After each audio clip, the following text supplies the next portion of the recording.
Si buscas una bocina que combine calidad de sonido y portabilidad, te presento la T8 Mini que nos enviaron nuestros amigos de Tronsmart.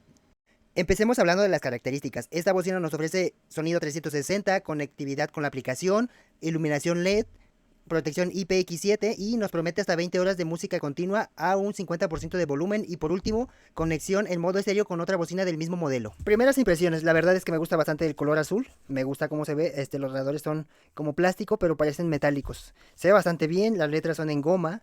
Aquí abajo tiene una goma antideslizante para que no se te mueva o no se mueva, más bien dicho, cuando estés escuchando música. Y por la parte de atrás tenemos la botonera que viene siendo el botón de encendido, el botón de volumen más, play pause, volumen menos y Bluetooth.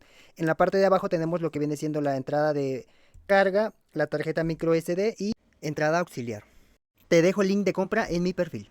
Una vez mencionado esto, empecemos con las pruebas de sonido.